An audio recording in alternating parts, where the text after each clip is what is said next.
Meaning of fennel. Fennel.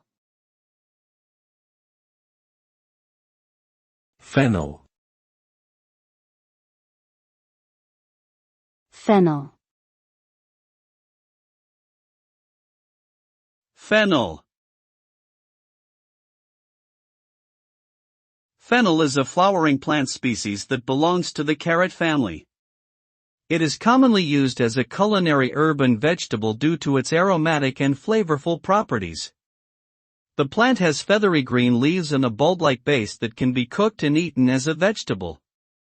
Fennel is also used in traditional medicine for various purposes, such as digestion and respiratory problems.